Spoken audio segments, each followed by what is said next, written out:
எவ்வளவு ட்ரை பண்ணாலும் ஆதி பாரதி கிட்ட நெருங்கவே முடியல. நான் மாப்பிள்ள ரூம்ல போய் பார்த்தப்போ ஆதி அங்க இல்ல. இப்ப என்னடான்னா மேடையில வந்து உட்கார்ந்துருக்காரு.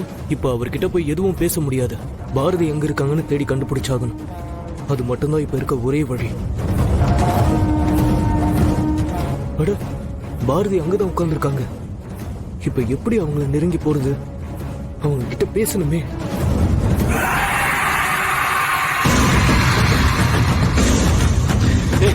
அங்கே பாரு, வா வா வா.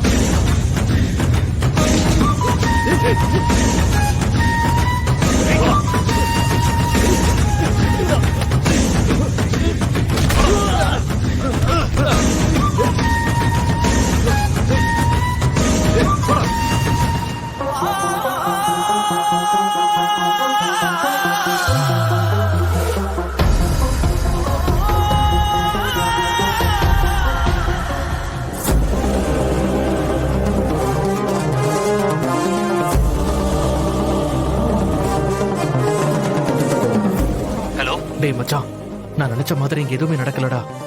எல்லாமே என் கையை மீறி போயிடுச்சு. இங்க எதுவுமே என் கண்ட்ரோல் இல்லடா. புரியுது மச்சான். உன்னால என்ன பண்ண முடியும்னு நினைக்கிற? நான் நினைச்சா என்ன வேணா பண்ண முடியும். மித்ரா எனக்கு மட்டும்தான். அவ கல்யாண மேடையில ஏறி ஓம குண்டத்துல வந்து உட்கார நிமிஷம் வரைக்கும் அக்னி குண்டத்துல புகைய வர வச்சு அந்த புகையிலே மித்ராக்கு நான் தாலி கட்டிடுவேன். பார்த்தா ஆனந்த், ஏதாவது பிரச்சனை ஆயிட போகுது. உங்க அப்பா அம்மா வேற அங்கேதான் இருக்காங்க. அதுக்காக ஆசைப்பட்ட பொண்ணு வேற ஒருத்தரை கல்யாணம் பண்ணிக்கிறத பார்த்துட்டு சும்மா இருக்க சொல்றியா?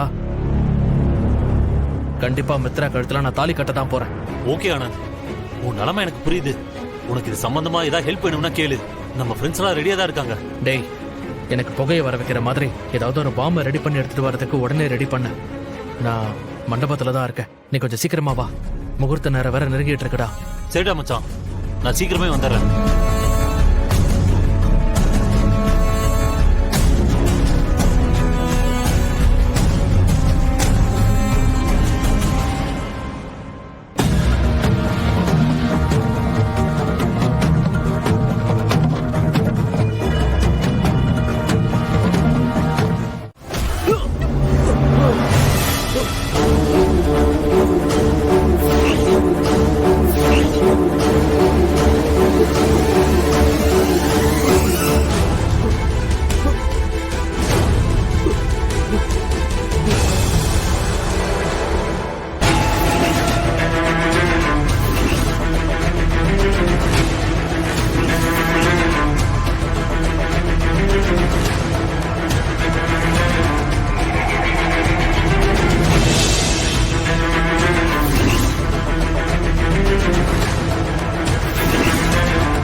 நாங்க போட்ட 5க்கும் 10க்கும் கேவலமா அழைஞ்சுக்கிட்டு இருந்துட்டு இப்ப எங்களையே ஓட விட்டு ஆட்டம் காட்டுறியோடா?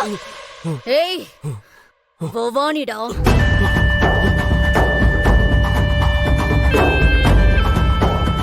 செத்து பழிச்சு எங்களை அழைக்க வந்திருக்கியா நீ? இந்த பவானிய யாரு நினைச்ச?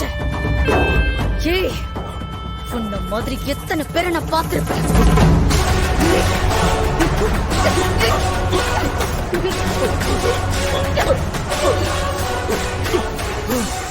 உனக்கு அரை உசுறு தாண்டாகி இருக்கு. இத வச்சுக்கிட்டு ஆட்டம் ஆடிக்கிட்டு இருக்கியா? உன்ன செத்து தொலைடா, செத்து தொலை. பவானி, என்ன பண்ணிக்கிட்டு இருக்க? மண்டபத்துக்கு வந்திருக்கிறவங்க யாராவது இப்ப அடிச்சு உதைக்கிறத பார்த்தாங்கன்னா பெரிய பிரச்சனை ஆயிடும். ஏற்கனவே ராஜேஸ்வரியோட பாடி எங்க இருக்குன்னு தெரியாம நாம அலைஞ்சுக்கிட்டு இருக்கோம். நீ அடிக்கிற அடியில இவனுக்கு ஏதாவது ஒண்ணு ஆயிப்போச்சுன்னா இவனை எங்க கொண்டு போய் புதைக்கிறது சொல்லு? இவனை இங்க வச்சு எதுவும் பண்ண வேணாம். நம்ம ஆளுங்க கிட்ட சொல்லி இவனை நம்ம இடத்துக்கு தூக்கிட்டு போக சொல்லு. அங்க வச்சு இவன் கதையை முடிச்சிருவோம்.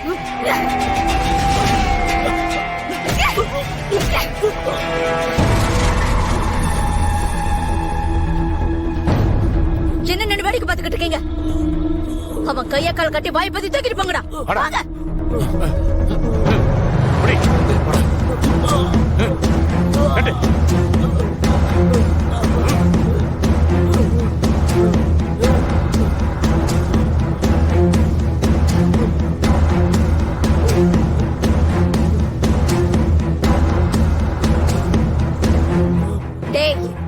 நான் சொல்றத நல்லா கேட்டுக்கங்க. இந்த தடவை மட்டும் அவன் தப்புச்சான்னு வச்சுக்கங்க, அப்புறம் நீங்க யாருமே உயிரோடவே இருக்க மாட்டோம். மேடம் ஒரு தடவை ஏமாந்துட்டோம் மேடம், மறுபடியும் அந்த தப்பா நடக்க விட மாட்டோம். எடுத்துட்டு போங்கடா.